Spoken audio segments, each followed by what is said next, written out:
I often say that the vagina is like the Rubik's Cube of life. It's internal. It's not as easy to see or understand. Penis owners have a penis and stick it out and they can touch it. It's a lot easier, okay? So the struggle is real. I also want to say that only 18% of vulva owners are going to orgasm from vaginal sex alone, okay? So it does really take masturbation, understanding your body, getting comfortable with touch. You're listening to Sex with Emily. I'm Dr. Emily, and I'm here to help you prioritize your pleasure and liberate the conversation around sex.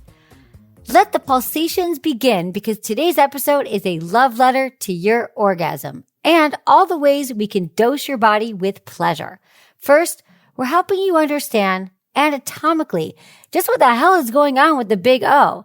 And for my never had an orgasm friends, we're going to give you techniques to help you get there. Finally, we're offering tricks to elevate your orgasm with everything from easy hacks to long-term rituals to achieve the deep pleasure you crave. Plus, obviously, we take your orgasm questions like what to do when you can't orgasm with a partner, how to break the habit of faking orgasms. Hey, I did it, so you can do it too, I promise. How to bring back an orgasm that's suddenly disappeared. Where did it go? And how to achieve the holy grail of multiple O's. Intentions with Emily. For each episode, I want to start off by setting an intention for the show, and I encourage you to do the same. So when you're listening, what do you want to get out of this episode? How could this episode help you? Well, my intention is to demystify the physiology and psychology of orgasm. Because listen, once you know how it works, you're going to have much more self-compassion, but you're also going to have more data, which you can directly apply to your pleasure practice. Please rate and review Sex with Emily wherever you listen to the show. My article, Ask Emily, I've Never Had an Orgasm, is up at sexwithemily.com. Also, check out my YouTube channel for more sex tips and advice. If you want to ask me a question, leave me your questions or message me, sexwithemily.com/assemily, or call my hotline, 559-TALK-SEX or 559-825-5739. Always include your name, your age, where you live, and how you listen to the show. Oh, you can also change your name or choose to remain anonymous. That's cool too. All right, everyone, enjoy this episode.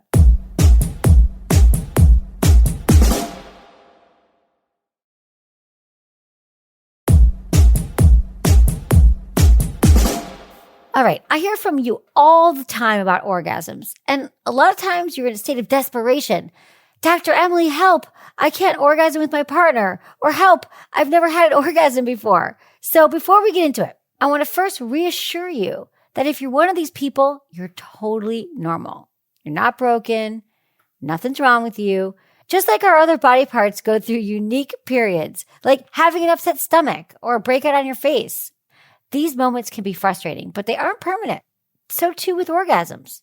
So let's first talk about what's actually happening during orgasm so you can understand the connection between your brain, blood flow, and all those wonderful muscle contractions. First, we have the excitement phase. So the excitement phase is, your heart rate quickens, your breathing is accelerated, your skin might become fleshed, your nipples become hard or erect. And this is when the blood flow to the genital is increasing. So your clitoris is going to swell, labia, your man's going to get an erection. So this is when all the stuff's happening. Then we have the plateau phase, and this extends to right before orgasm. So this is when everything that I just talked about intensifies. So maybe your nipples get really erect, your clitoris really swells, your penis is going to get a lot more erect and hard, and the vagina is going to continue to swell. It's going to have increased blood flow, and the vaginal walls might turn a different color. Now the clitoris is going to become really sensitive at this point. Might even become painful to touch, and you'll see that if you have a clitoral hood, that the clitoris will start to protrude out from the clitoral hood. The clitoral hood is going to retract. So then the men's testicles or his balls are going to tighten. And either, no matter if you're penis or vulva, you're going to realize that your breathing is going to quicken, your heart rate, blood pressure is going to increase. You might even get muscle spasms, in your feet or your face or your hands. There's like a lot of tingling going on. And then phase 3, we have the next step is orgasm. Now, the orgasm is the climax. That's the big part of the sexual response cycle. And typically, orgasm doesn't last that long. And this is when there's going to be like the involuntary muscle contractions in your pelvic floor area. Again, this goes for all genders. You start to feel like a twitching. Your blood pressure, your heart rate, your breathing, like those are really intense and they're at their highest rates. You're taking in a lot of oxygen. You're breathing heavy. You might get muscle spasms in your feet. And then you might feel like this forceful release of sexual tension. Like you might have been holding your breath and then you just want to release. For women, the muscles inside their vagina are going to contract. You're going to start to feel some contractions. This is your pelvic floor muscles working for you. And then if you have a penis, this is also when you're going to ejaculate. All right, so then the final phase is the resolution. So this is when your body is going to turn to its normal level of functioning. If you were swelling or other body parts were erect, they're going to go back to where they were at the beginning, previous size and shape. When this happens, you're just going to have a more general sense of well-being. You might feel closer to your partner. You might be tired. Now, some women have a shorter refractory period, which means that they might be able to have an orgasm again. And penis owners need some more recovery time after orgasm. They have a longer refractory period. So those are the general stages, just to kind of walk you through some changes that you can recognize in your body. And it's kind of fun to follow along. If you're thinking, I've never had one, what should I expect? But it is different for everybody, and I'm going to get into that. So it's a really subjective experience. I'm just kind of giving you some guideposts here to help lead you down your orgasm path. So you just know that you're on the right track, and then you're going to figure out what it is for you. But I'm going to give you a lot of pointers here. So listen, if you've never had one and you have a vulva, because again, I don't hear from many penis owners who've never had an orgasm. So what I do hear it from vulva owners and then their partners who are like, why can't my vulva owning partner have an orgasm? So let's get into it. You got to train for it. Yes, there are some vulva owners who had intercourse, penetrative sex, and they were able to have an orgasm. But that is rare. And even if it does happen that way, I highly recommend masturbation to help develop our own neural pathways to pleasure. Understand how you're going to have an orgasm, what works for you without the pressure of someone staring over your shoulder and saying, are you there yet? Are you there yet? It's really hard to have an orgasm for the first time when someone's just kind of waiting there and staring at you and trying to help. But you're like, I don't even know what I'm looking for. And culturally, there is this sort of social expectation that young penis owners, young men, are going to start training their orgasms. They're going to start finding their orgasms younger than vulva owners, younger than young girls. And that's why we get this question, because we have some catch up to do. We glorify men masturbating and their penises on the outside of their body. And there's just so many things that in media that talk about, well, men are going to masturbate and women, no, we never see it anywhere.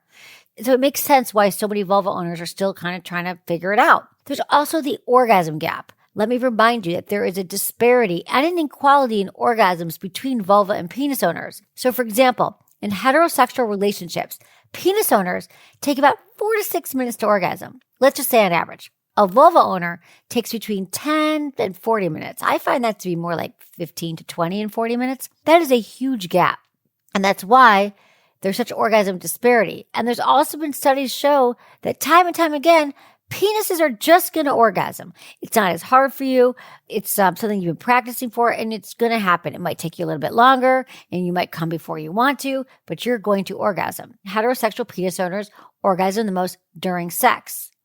And amongst vulva owners, lesbians orgasm the most. So that means that vulva to vulva, they know what's going on and they know how to please each other. So I hope that's inspiring to you, because if you have a vulva and you haven't orgasmed yet, it just means that you need to be your own best partner right now. You need to be patient. You need to take the time with yourself. And I wanted to remind you that only 20% of vulva owners orgasm during penetration. That's important. Another reason why to focus on masturbation, so you can explain to your partner, this is how I like to be touched. I really like oral sex. This is how you can use your hands, but we got to be responsible for our own orgasms. You could also experiment with different toys and sensations. You can try using a vibrator. There's like an air pulsar. Womanizer makes a great one. That's a really popular one, and that stimulates oral sex. There's some great toys by WeVibe and Dame products. Go to our website. Check out our store at sexwithemily.com, because I list there some of the best toys for masturbation and to get started. But remember this, please just be patient. Please, everybody, be patient. Be patient and be consistent. Consistently try to masturbate, try to get to know your body, but know that it's going to take time. And honestly, patience and consistency is the secret to success in most areas of your life. If you want to amp up your workout routine, you want to eat healthier, you got to be patient with yourself because there's no such thing as fast results here. You're not going to instantly have an orgasm the first time you masturbate, but if you stick with it and you're consistent and you're patient, it's going to happen. There's going to be a lot of pleasure coming from this show.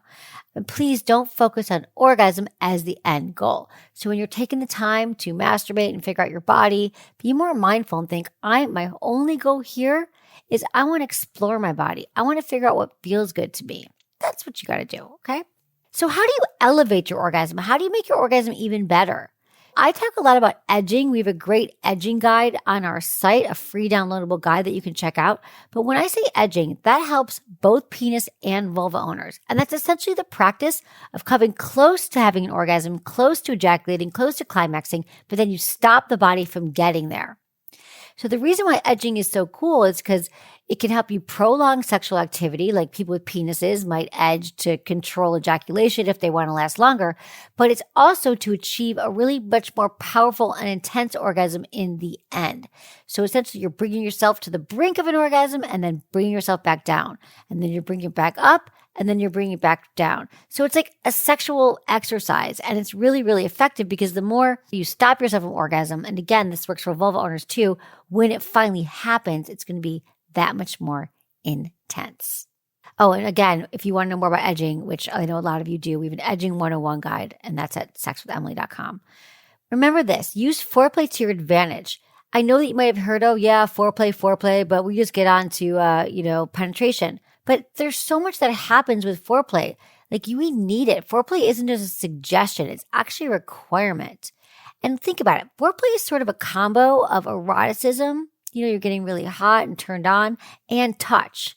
So you need that stimulation of somebody, teasing you and turning you on. But then the combination with touch is going to increase blood flow to your genitals. And the blood flow in your genitals is what's going to bring you to orgasm. And that's why a lot of penis owners and vulva owners have challenges around orgasm, is because something is restricting our blood flow. Happens as we get older, happens with decline in hormones, can happen with certain medications. So it's important to figure out what foreplay works for you. It could be being kissed on the neck. God, I love being kissed on the neck. Being touched on your forearm. It could be slowly undressing.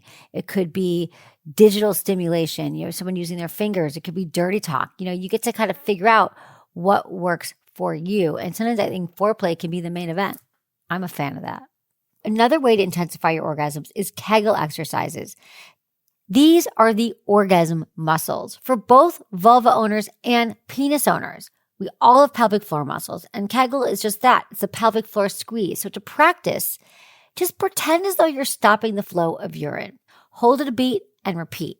And you do that every day for like 5 minutes, and you will have the most amazing and strong pelvic floor muscles. For vulva owners, you can buy some weights. I love Jeju makes a weighted Kegel ball set, and you can just wear that around the house or when you're working out, and it absolutely strengthens your pelvic floor without actually having to do the Kegel exercises. Hormones play a huge role in this.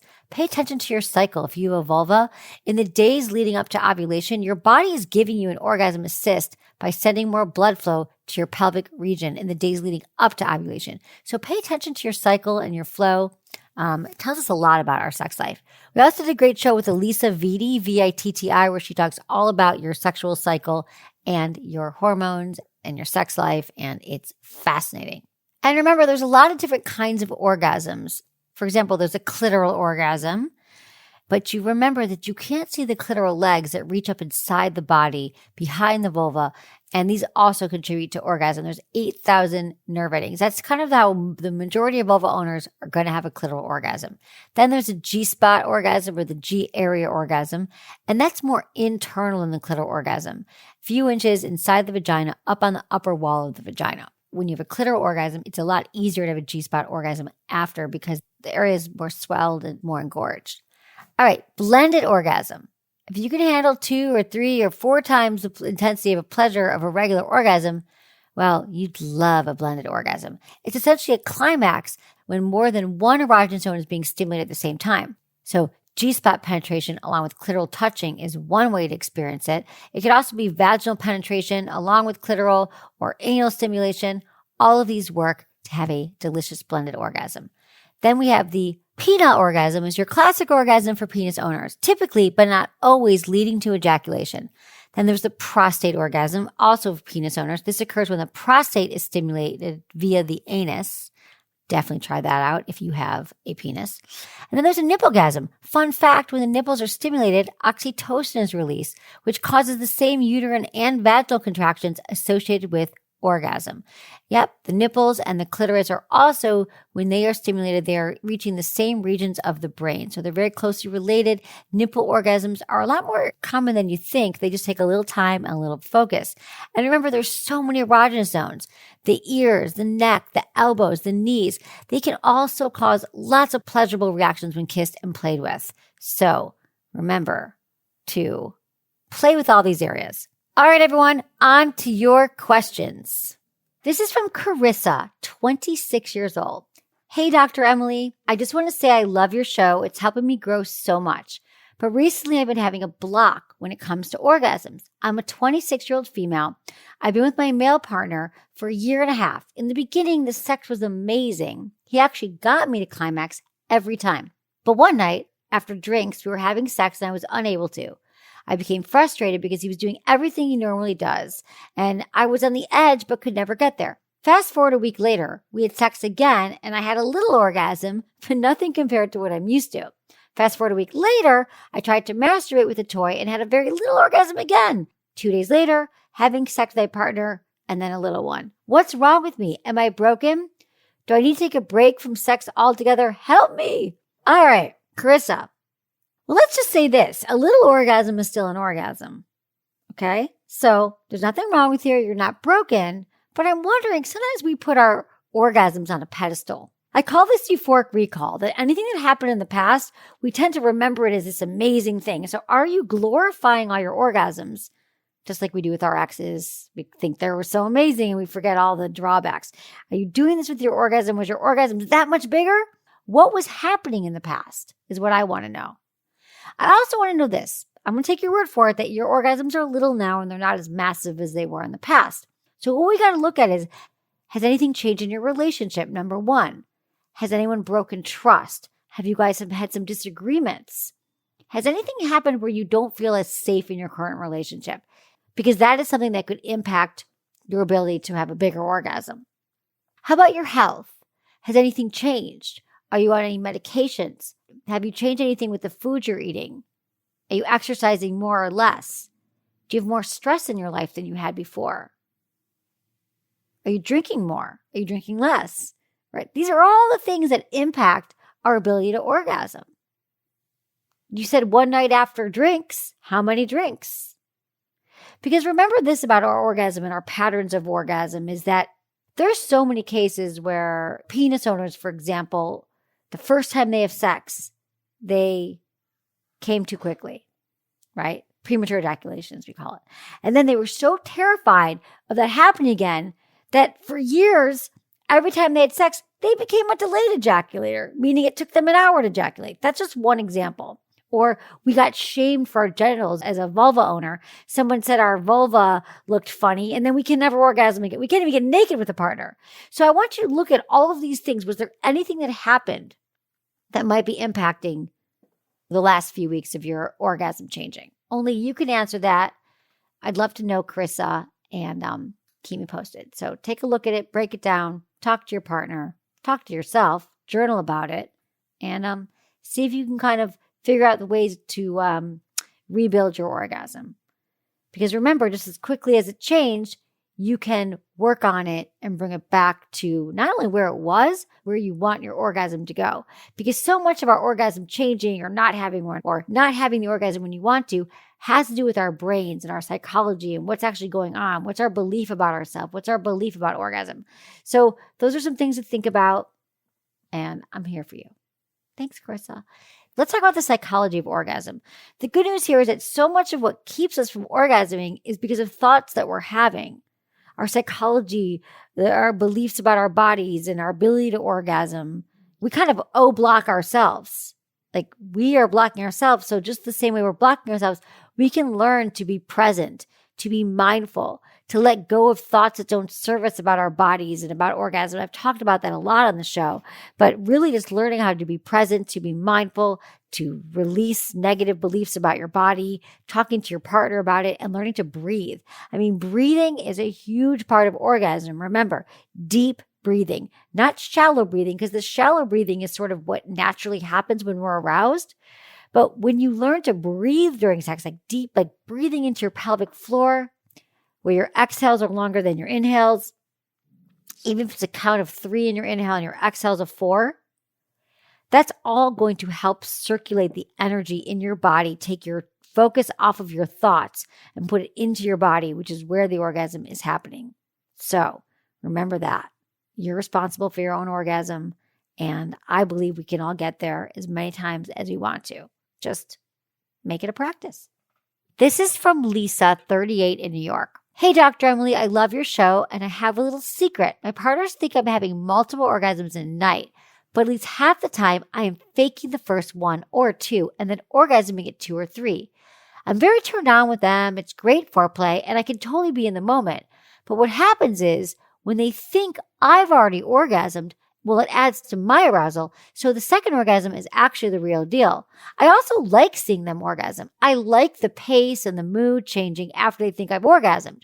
And I'm also a submissive who likes the idea that they're using my body, which men tend to do after I finish because they feel like, oh, now I can focus on myself. I can focus on my own pleasure. Is it okay for me to continue to fake this first orgasm, or do I need to get honest with them or try something else? Thank you.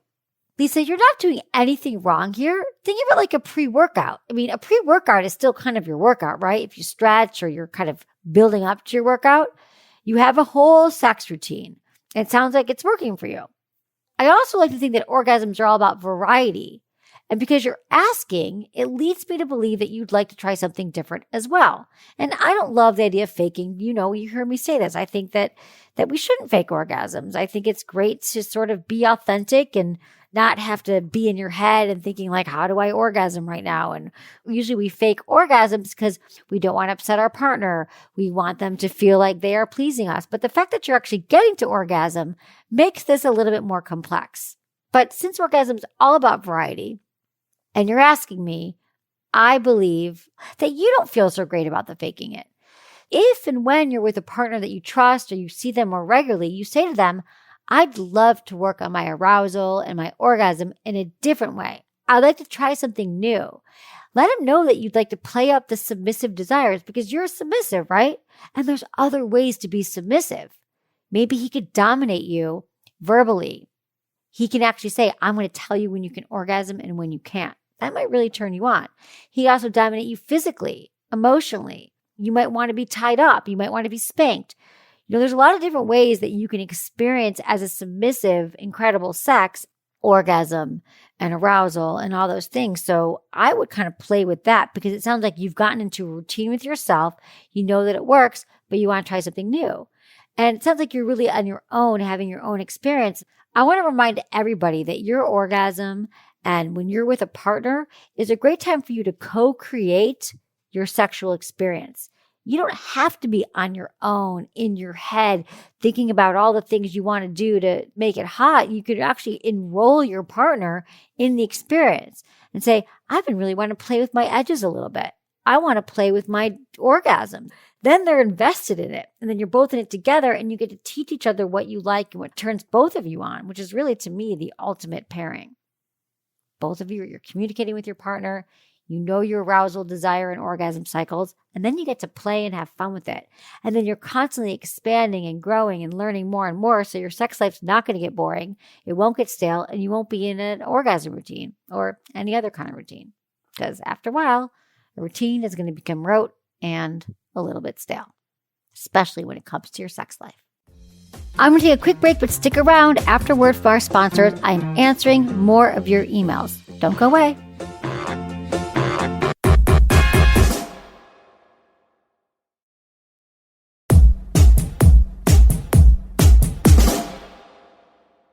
Let's talk to Elisa, 23 in New York City. Hey, Dr. Emily. I've never had an orgasm before. I masturbate regularly. I have several different vibrators and dildos, and have gotten adventurous in the bedroom with my significant other the last 2 years. Sometimes I'm really close to orgasming, and then suddenly it feels like I'm hitting a brick wall. It just disappears. I've gotten very frustrated with myself sexually. Why can't I orgasm? What am I missing? All right, Elisa, thank you so much for your question. It's a very common question.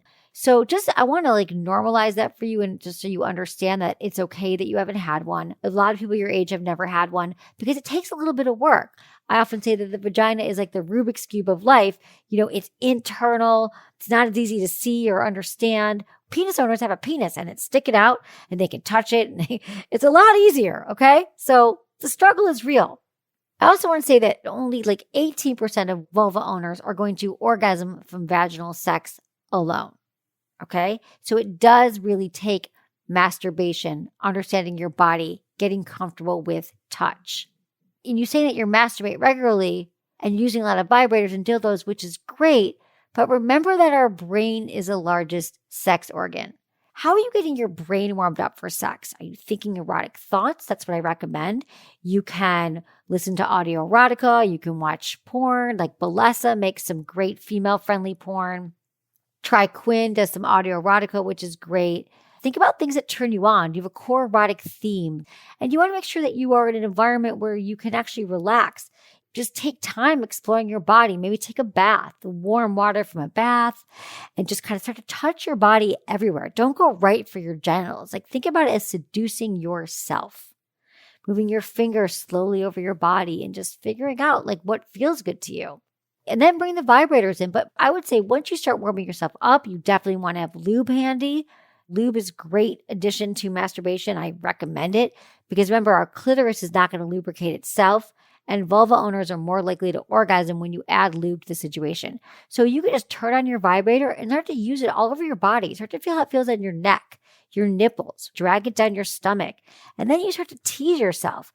Use it in your inner thighs. Start to use it on your outer labia, your inner labia, and then you can sort of move it over your clitoris. And remember to breathe. Breathing is a huge part of orgasm. Sometimes we hold our breath, we tense up, we constrict. But the more you can focus on actually feeling good in the moment and then breathing into it. Oh, I kind of liked how the vibrator felt on my outer thigh. Maybe I'll leave it there for a moment longer. Maybe I should slow down and just really pay attention to what I'm noticing and what I'm feeling. And that's really where we start to learn and become experts in our own body. And then, it takes a little bit of time. You might not have the orgasm the first time you start slowing it down, but it's going to happen if you are consistent. I would even say maybe once a week, you spend time with yourself, understanding your body, doing this exercise of mindful masturbation, which is what I'm all about. Being mindful, being present with your body wisdom, and noticing what feels good to you. And then you can bring this into your partner. And then you could say, you know what I've been working on? Some masturbation. Maybe we could use some mutual masturbation. Maybe I want to show you what I'm doing. And then he's going to get on with your plan. Then he's going to see what you're doing. And then he can mimic that. Oh, you really like your nipples touched. You hold the vibrator this way. Maybe I should hold the vibrator the way you're showing me. And then it becomes a shared experience. Listen, if you have a partner, it's so much better to bring them into this experience. But if you've never orgasmed, which is why I'm emphasizing a lot of this work you do on your own, and then you bring it into the relationship. And you can do it simultaneously. You can set up your masturbation nights and then tell your partner about it. Then he'll be more on board probably with learning along with you rather than feeling like he's got to figure it out on his own, or you show up for sex and it's like now he's in charge of the vibrator. Make this a shared goal. Make this a shared experience. And I promise you, you'll be more likely to get there to have your orgasm and have a lot more fun doing so. This is from Caitlin, 32 in Texas. Hey, Dr. Emily, I love SWE. The only way I can orgasm with a partner is by using a vibrator. I'm wondering if I'm missing out on some kind of untapped pleasure with partner sex. I feel very comfortable with my sexuality. I've gotten my master's in psychology, and I'm a couple years into starting a private practice as a sex coach. I'm a stripper, and I have a show on Pornhub where we watch and make fun of porn. All that being said, I'm comfortable with my sexuality and research a ton, but still have issues with this. Not ashamed of vibrators. I don't feel bad about my partner pleasing me. And I've had some really good oral and finger sex, finger play. I masturbate all the time. I take breaks from vibrators, all that.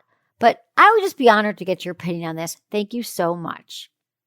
All right, so it sounds like you're doing all the things, Caitlin, and this is a really common question. First off, let me just remind you this. There is no shame in orgasming with a vibrator only, okay? Let me just normalize that for a minute. You're getting to the same place. You're having an orgasm, right? Like you use the calculator function on your phone, right? You're not actually sitting there adding up numbers and doing long division. You're not even using a calculator. You're using the calculator function on your phone. It's so much easier now. What I'm saying is, either way, you're getting to the answer. It's pretty cool if you know how to do long division and carry over the one. Do people still do that stuff? But does it matter? Like you're getting your answer. It's quick. That's why we have technology. And we use advancements in technology in every area of our life. And we don't doubt it. But with sex, we think, oh, I had to use a vibrator. Does it make it less than? And I'm telling you, no. How does it feel? Does it feel good? Great. However, let's talk about this. I do think there's something wonderful to exploring and learning about your orgasmic potential and bringing the vibrator back when you want to, but really just kind of slowing down and getting curious and not going right for your genitals and seducing yourself and taking time. I'm going to stop, might be repeating some stuff in this show, but it's because I really want you all to understand that so much of great sex, so much of great orgasm, so much of knowing your body is a slowness and is a patience and a consistency. It's not a hit it or quit it. It's not a wham, bam, thank you, man. It's not, you're just not going to plug in and understand it if you've been using a vibrator your whole life, watching porn every time you have sex. You're only used to orgasming in a certain way with your left hand and not your right hand. We all have certain patterns of how we do things, and to rewind those patterns, to undo those patterns, and to fire different synapses in the brain, it takes some learning.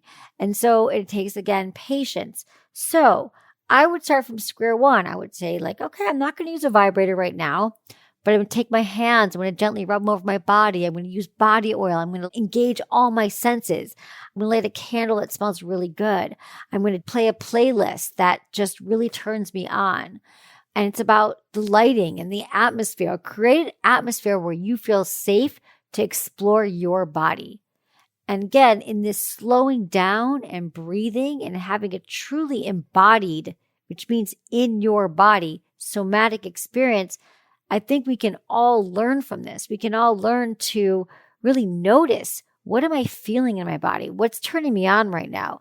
Do I like a tapping around my clitoris? Do I like to tap? Do I like to stroke? Do I like a light touch? Do I like a firmer touch? Do I want to masturbate with a piece of clothing over my body, over my clitoris, or over my vulva? Sometimes that feels really good to play with fabrics. I welcome you to explore and to have fun with this process of learning to orgasm without a vibrator. But again, no pressure. If you want to bring the vibrator in after a few moments or after 20 minutes, that's fine too. But I recommend everybody to just sort of practice mindful masturbation, practice exploring without the goal of orgasm, practice masturbation without the goal of orgasm. And the goal simply here is exploration. And that's what I encourage you to do, Caitlin. Casey, 24, in Arkansas. Hi, Dr. Emily. I've been sleeping with my significant other for around 9 months now, and I'm still having trouble orgasming during sex. I'm incredibly attracted to him, have no problem getting turned on by him during foreplay and otherwise, but even I try to coach him and show him what I like. I even have him do what I do when I pleasure myself. I still can't seem to climax. I feel like I found myself trying so hard to orgasm and I've stopped actually enjoying sex. Like I used to when orgasming wasn't as much of a goal. Any tips? Thanks so much. I'll say it again. Remember, our brain is our largest sex organ. And our brains are going to keep us from having orgasms many times because we're so in our heads and we're worrying about orgasming that we can't get there. Goal-oriented sex is way less fun. It puts added pressure on you and your partner. It's kind of like hearing from couples who are trying to have a baby, and so they have to have sex certain times a month in a 48-hour period, and then they want to know why sex isn't fun anymore. When we put a goal or a condition on sex, we take away the spontaneity. So what I would say is that, like, what are other creative ways that you can play together? What are ways that you can have fun together I'm not sure if you've ever orgasmed in the past with a partner, but I want to remind you that only 20% of vulva owners are actually going to have an orgasm from penetration. So you might just be one of the ones who doesn't, and that's fine too. I'm wondering if you've had orgasms with your partner in other ways, oral sex, touching, all that. So I want to make sure you've actually had orgasms on your own. Because remember, you guys, there are some people who have orgasms during intercourse, and that happens. And maybe you've never masturbated, some of those vulva owners. But for many, the majority of vulva owners, we need to do the work on our own, understanding our bodies, what feels good, all that. But going back to you and your partner, if you're both so focused on, we got an orgasm, and is it going to happen? Is it not? That's going to take the fun out of it for both of you. So I really urge you both to kind of make this fun again and say, let's really get into the moment. Let's practice being mindful. And that's when you focus on the 5 senses. So I encourage you to think about scent, think about sight, think about taste, think about sound, and think about touch. So for scent, light a candle in the room. Is there a candle or a certain scent that kind of grounds you and makes you feel good?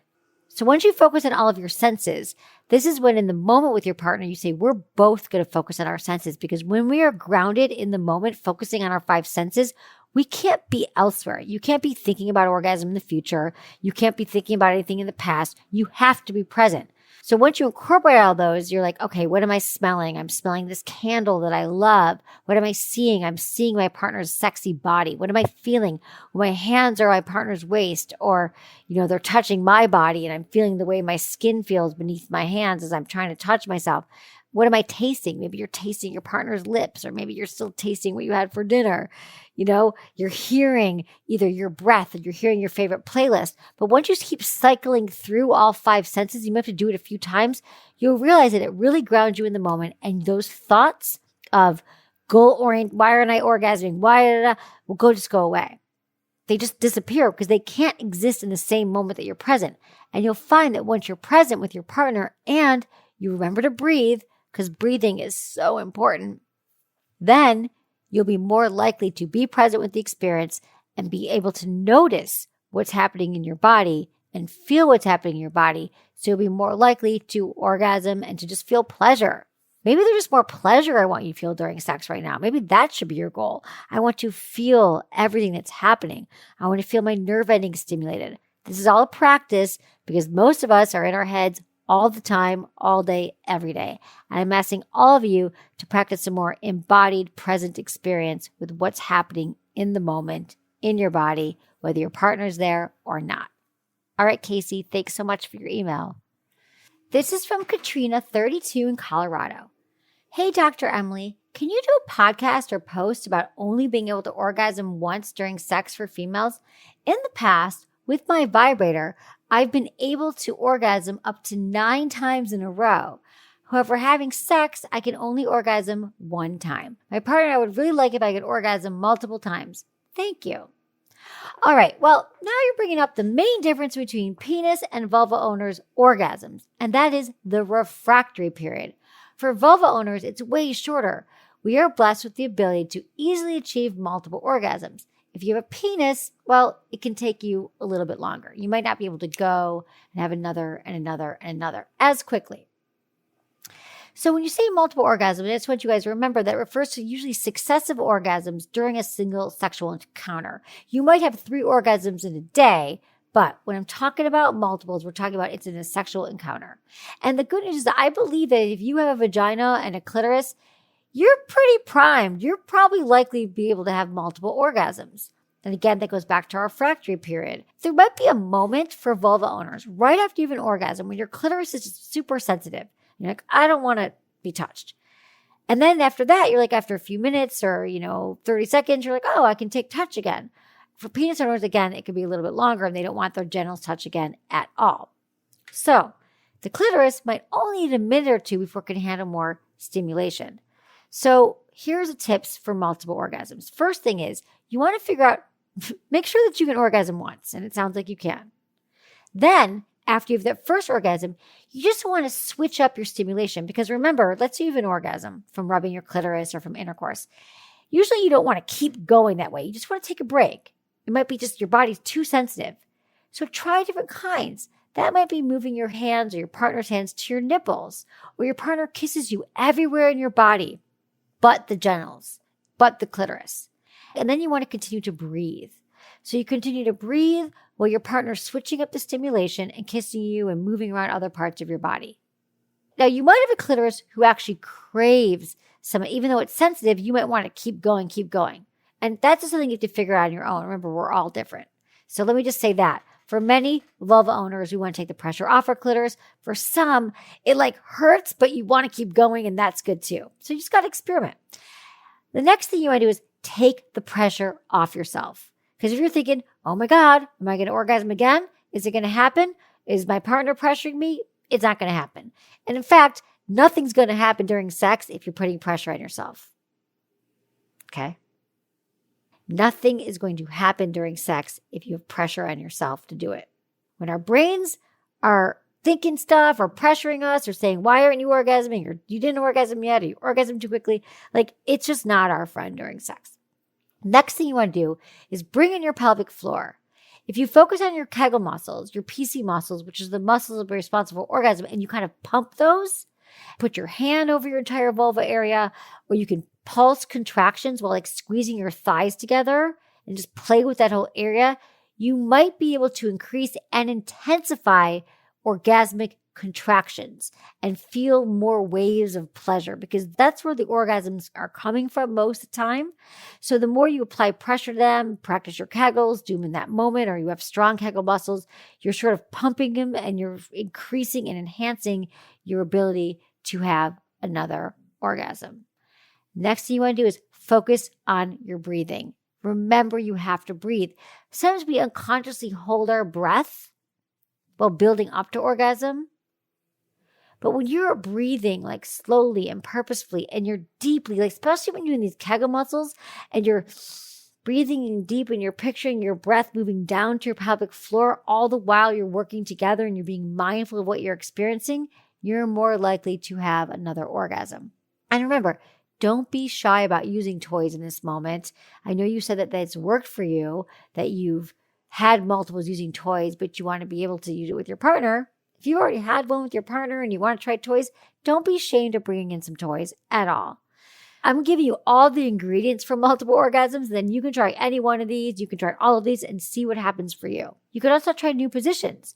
Maybe there's one position that works for you for one of them, but you'd be surprised to find out, well, if I get on the bottom now, I can always orgasm on top. But after I have an orgasm, I'm much more engorged. My entire vulva is more swollen, that when I'm actually on bottom now, I'm more likely to orgasm. So play different positions. Now, for many vulva owners, their first orgasm might be a clitoral orgasm. But after you have a clitoral orgasm, remember that your internal or your G-spot becomes much more aroused and the blood rushes to that area. So it might be easier for you to orgasm in different positions. And maybe it's a position that allows for deeper penetration. So maybe it's doggy style. Maybe it's reverse cowgirl. Maybe it's playing with edges on the bed or using a pillow under your butt because it allows for deeper penetration. So again, your body is changing throughout this whole cycle. After you've had one orgasm, it's changing and you're becoming even more aroused. So just play around. And I just want to remind everybody, remember to have fun with this, because one orgasm is fine and there's nothing wrong with you. So don't be afraid to say, you know what? It's not happening today. Maybe we try again tomorrow. Oh, and remember, don't forget the lube. This is from Corey, 30 in Philadelphia. Hey, Dr. Emily, I'm a male and I've been having trouble orgasming. It could take me a while to finish, sometimes over an hour. I've been dating my girlfriend for about 6-7 months. I'm pretty comfortable with her and I like her a lot. It also happened in prior relationships. I feel as though 50% of the time I'm able to orgasm and 50% not. Either it takes too long and I'm not able to. And even after trying different positions and things, I found that one position works best, so I stick with that. But then sometimes that doesn't even work. I feel like it's a sensation issue, like maybe I lost some sensation down there. Not sure if masturbating caused it. Sometimes I feel like the tip is almost numb. I've tried to go a while without masturbating, hoping that it helps. And it has a little bit, but sometimes I still can't finish. I never had an issue with this masturbating alone, only with sex. I'm looking for some advice on what to do to build that sensation back. I've gone to doctors, had my testosterone levels checked, which was fine. Desperate for help. Thank you, Dr. Emily. Thank you so much for your email, Corey. Now, this is something that we like to call delayed ejaculation. It's very common, or it's been called impaired ejaculation. Basically, it means it takes prolonged periods of sexual stimulation for a penis owner to ejaculate. Now, a lot of penis owners can experience delayed ejaculation from time to time, but for others, it's a lifelong challenge. And the symptoms of it, well, it can take anywhere between like 45 minutes to an hour to ejaculate with a partner. And just like you, Corey, many of them talk about the fact that they can do it during masturbation, but they can't do it with a partner. Now, there are things that can cause delayed ejaculation, but it is sort of a mystery. Definitely check medications. But you said you went to a doctor, but let me just tell you for people listening, it could be antidepressants, antipsychotics, blood pressure medication, alcohol. Remember, you guys, a lot of alcohol can really impact your ability to ejaculate. It's completely normal that this can happen for some penis owners time to time, but we're talking about the delayed ejaculation. Now, what happens is with delayed ejaculation, you don't really look at why it's happening. And you're like, just fix it, just fix it, just fix it. But you really have to think about the why, and let me help you unpack it here. A few reasons why this might be happening is maybe you're having sexual fantasies or you're watching a lot of porn that's more exciting to you than the actual sex that you're having. Okay. And then your body's getting trained to watching a certain kind of porn, fantasizing about a certain part of porn. And so it's a visual aid. And so when you're actually with a partner, you're just not able to match it, which is why there's a lot of people who have to be watching porn even during partner sex. And not just for the fun, titillating, hey, let's watch porn tonight, honey. Really, like it's a requirement. So there's levels of arousal that differ when you're watching porn, for example, or with a partner. So you just need to kind of learn to move away from porn for a bit and focus on the sensations that you're having with your partner. Now, there could be another thing that happens. It could be there's a technique. There's a certain technique that you are using during masturbation that's not being used during partner sex. And this can happen with vulva owners as well. There's like a way that you're holding your hand. There's a tight grip on your penis, or you are sitting in a certain way that you just can't quite mimic during partnered sex. And so your body and your brain are learning one specific way to orgasm. And so that's something you got to look at as well. And then the last thing is anxiety and performance anxiety. We don't talk about this enough at all, but there's so much pressure on penis owners to be like, I have sex, I'm always ready to go, I'm always hard, and I'm always going to ejaculate. Well, that's just not the case for so many penis owners, and that puts a lot of pressure on them. And it's sort of like, also, there's a lot of ways that we portray the male orgasm as the end of sex. And then if you feel like, well, I can't ejaculate, well, then you feel like you're not really being a man, and so it is a problem. And so it could be any one of these things. And remember, if it is anxiety and you are worried about it, then we need to kind of go scroll back the tapes of like, why is this happening? Where is this pressure happening? How can you learn to become more in touch with your body? During masturbation, then maybe you need to like switch it up. If you always use your left hand, use your right hand. If you're always watching porn, then you can ease yourself away from the porn and say, I'm just going to focus on my body. I'm going to be present and mindful with touch. I'm going to seduce myself. You got to focus on rewiring your brain towards a new way of pleasure. And you got to be patient. Remember, so much of learning to orgasm and undo stuff from the past is patience and consistency and being open to exploration without the goal of orgasm. Now, I know you want to be able to orgasm here with a partner and you want to be able to orgasm quicker. But again, if any of these spoke to you, it's all going to be going back and learning your body and your own way that you ejaculate, whether it's, again, switching up left hand for right hand, not watching porn and getting into your experience, thinking about some erotic times that you've had and not using all of these aids, just kind of going back to the basics. And then slowly over time, you can learn how to rewire your brain, have more pleasure with yourself and with a partner. And remember, if you're a delayed ejaculator, I also know this is hard because a lot of times you're with partners who think, what's wrong with me? Am I not sexy enough? Am I not turned you on enough? What am I doing wrong? And we have to reassure our partners that it's not about them. It's like, because I think that we're trained to think like, well, if your partner's not ejaculating, it must be me. So bring your partner into this and say, I'm trying something new. I'm playing with a new grip. and playing with a new way of touching, and then bring them into the experience, because we don't have to all be in charge of our own sexuality. Like, we're definitely responsible for our own orgasm and getting to the bottom of all of this stuff. But once we figure out there's a new plan we're working on, we can also bring our partners into it. So it's a shared experience rather than like a lonely trying to rewire your brain kind of experience. Okay? This is definitely going to be much more likely when we're with a trusted partner that respects us and we respect, and they want us to experience pleasure. And in my mind, those are really the only kind of partners we want to be with.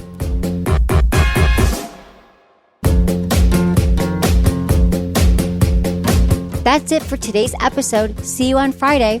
Thanks for listening to Sex with Emily. Be sure to like, subscribe, and give us a review wherever you listen to the podcast, and share this with a friend or partner. You can find me on YouTube, Instagram, Facebook, and Twitter at Sex with Emily. Oh, I've been told I give really good email. So sign up at sexwithemily.com. And while you're there, check out my free guides and articles for more ways to prioritize your pleasure. If you'd like to ask me about your sex life, dating, or relationships, call my hotline, 559-TALK-SEX. That's 559-825-5739. Or go to sexwithemily.com/askemily. Special thanks to Acast for powering the Sex with Emily podcast. Was it good for you? Email me, feedback@sexwithemily.com.